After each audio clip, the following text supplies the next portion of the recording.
All right, good evening, everyone. This is Wanda.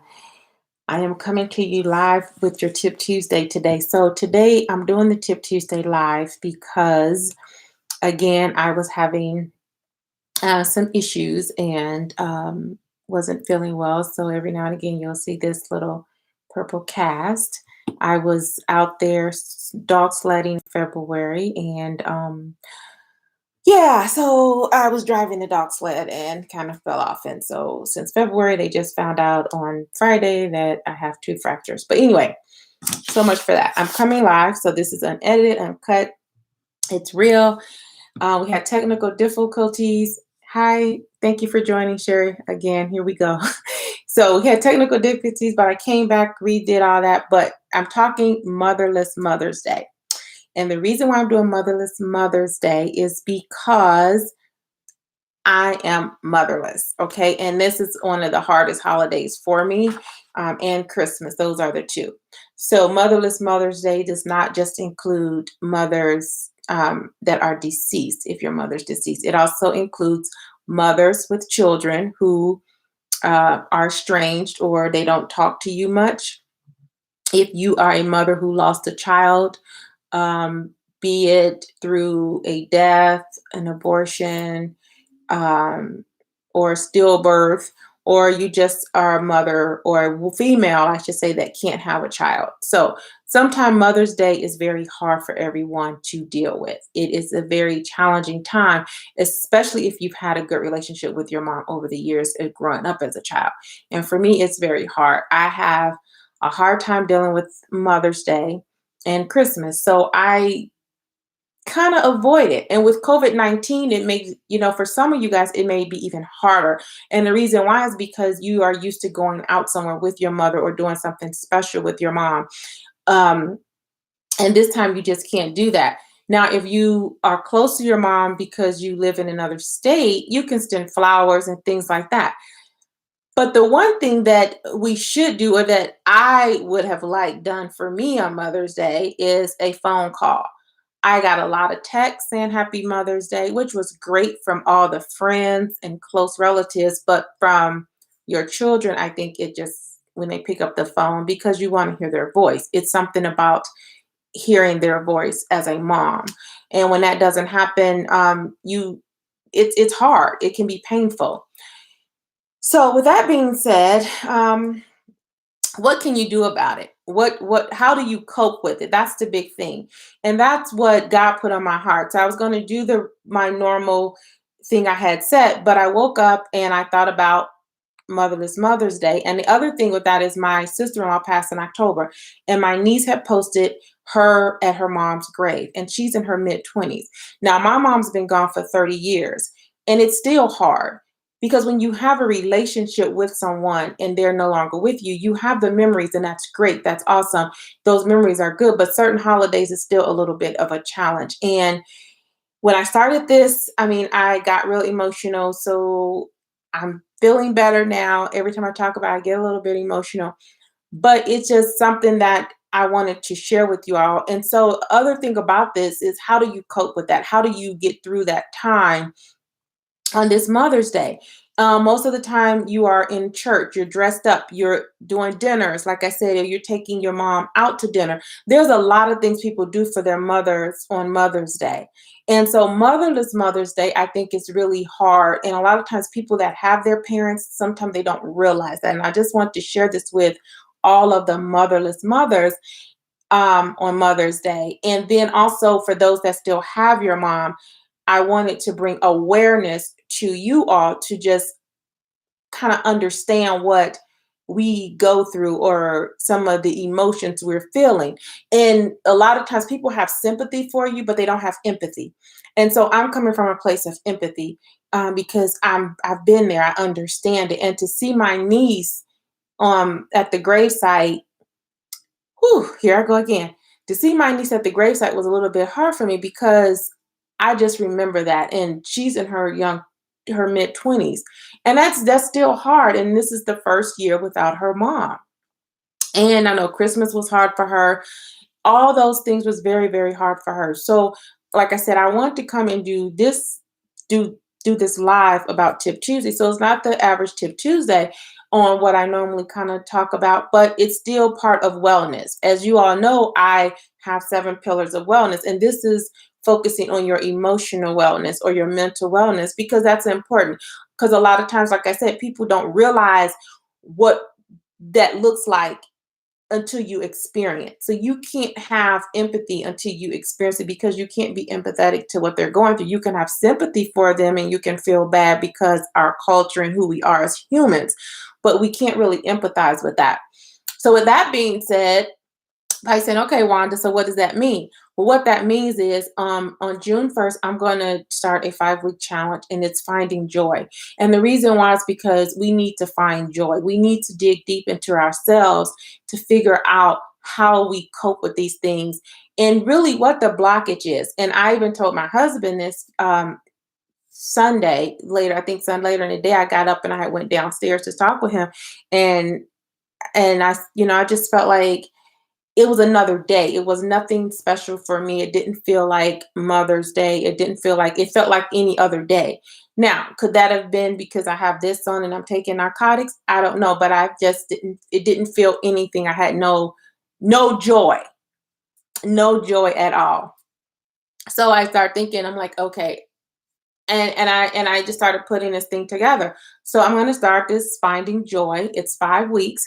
Um, I'll have the link down for you to register, and it's going to be a limited amount of people. I'm only going to do probably right now. I'm saying 10. I might do 6. I don't know yet. I'm let God lead me on that. And the reason why is because I want this to be a time for us to find that joy.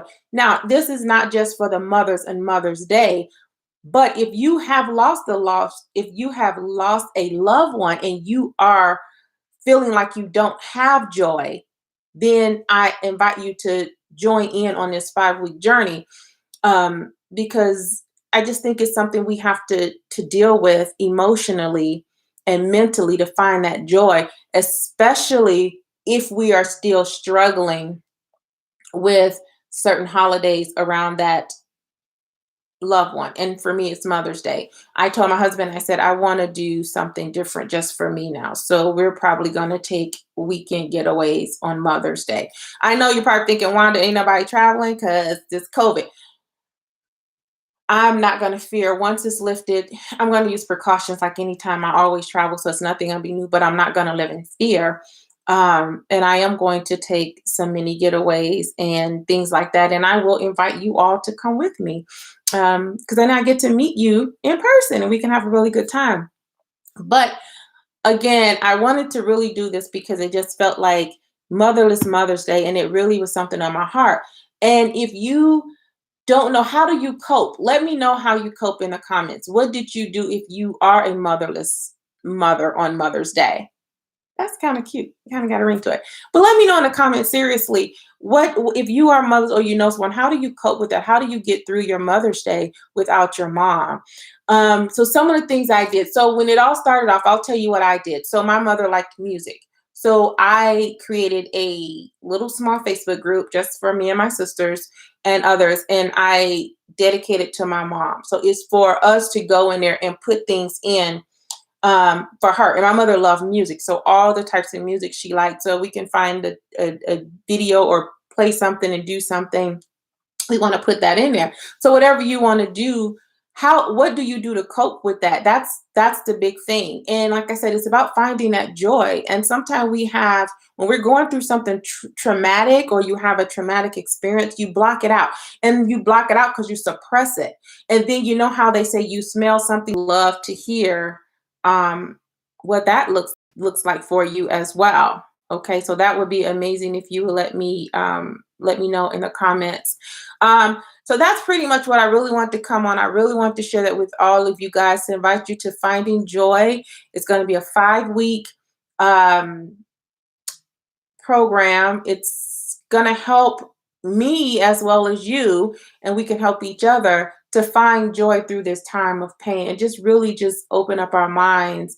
And maybe we could enjoy our holiday. And what holiday is it? Let me know what holiday affects you without a loved one, and let me know what that loved one is. It's very, I mean, I just really want to get in tune with you on this because for me, it was really hard.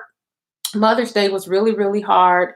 Um, but I, I, um, I got through it, and I want to find joy because I went through some things. Do I meditate? Do I, um, look at pictures? Do I go through video? What do I do to get through that? And it's a plethora of things, but it just depends. And then sometimes I just get in my bed and throw the covers over and just lay there and sleep all day. And that's not healthy. But certain holidays do that, and so that's what Motherless Mother's Day was for me. It was just very, very hard. I felt alone. Um, and I'm being vulnerable because it was really hard. And like I said, to see my niece there. So I just, that's just how I felt. I just felt alone. I felt like, oh, I didn't even want the day to be the day. It was just horrible for me in essence. It was just one of the things like, oh, and you see this and that. I did not get on pretty much. I don't think I got on social media on Sunday. I really just kind of let everything go because I just felt like a motherless mother on Mother's Day in two areas. So like I said, no phone calls, no this, no that, no card in the mail. My mom wasn't here to send her a card. I mean, I sent cards, and sometimes we were sitting around and we watching other things, and then you're just feeling left out. You know how you go on a date and you don't want to be third wheel? That's kind of how you can feel too. But again, like I said, I'm gonna go. I finally got this to work. I'm so excited. But I do want to invite you all to Finding Joy, the 5-week program. So if you think this is something you want to endeavor with me, I invite you. I welcome you. I hope you say yes. If you know someone that is dealing with anything outside of this and they just need to find joy, it's a great program. We will have live weekly calls for 5 weeks. So you will have homework. And I built this out because I just think the Lord needed me, and I procrastinated on it.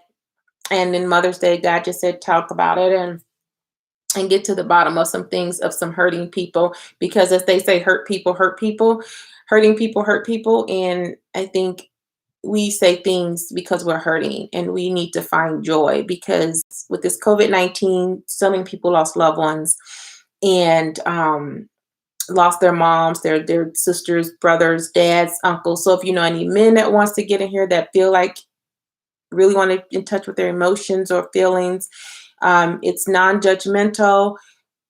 Like I said, 5 weeks. And I plan on launching it in June, so right before Father's Day. So it's a good time to do that. And you might be a father, you might be a fatherless father, or a fatherless child. You don't have a father for Father's Day, so you can join for that. So it's not just for the mothers, but even if you lost your dad and then Father's Day is coming, and how do you feel about that, and how does that make you feel? So that's why I'm doing it around this time because it's right after Mother Day, right before Father's Day, and I just think it's a time for us to tap into that emotion for our mental wellness and our emotional wellness. So we can grow and have joy at the rest of the time through all of this COVID time. And I'll put that all. And so when you see the link, you can get in there and let me know, and you can register for that. And I look forward to seeing you all on there. If you decide to join me, I would appreciate it very much. It'll just something that we're going to do. Um, if you know someone that needed to hear this video, please share. It's not, like I said, not your normal Tip Tuesday, but it was just something the Lord put on my heart to share with you about Mother's Day and how we just need to understand that and deal with that and find joy. And that's what this all came from, just finding that joy for us to deal with these things when we don't have that parent there for these certain holidays that everyone else just, have a great time, and we are hurting or having some kind of way and they don't understand. So, like I said, I just hope that those that have parents understand and be more mindful, you know, to those that don't have the parent at the time, and just reach out because sometimes it can be a lonely time, and some people go into deep depressions. And and if they keep doing that too much, it just doesn't do well for them. They just don't do well, and then you wonder why they're acting out a certain way, and it's because they're dealing with something that you don't understand. And so, anyway, that's what I have for you guys today for the Tip Tuesday. And we will, if you missed it live, we will send it out in a video as well. So, you guys have a great Tuesday, and thanks for joining me and watching the live stream. So that's all I have. And I always say procrastination never let it go. I'll see you next week. Bye.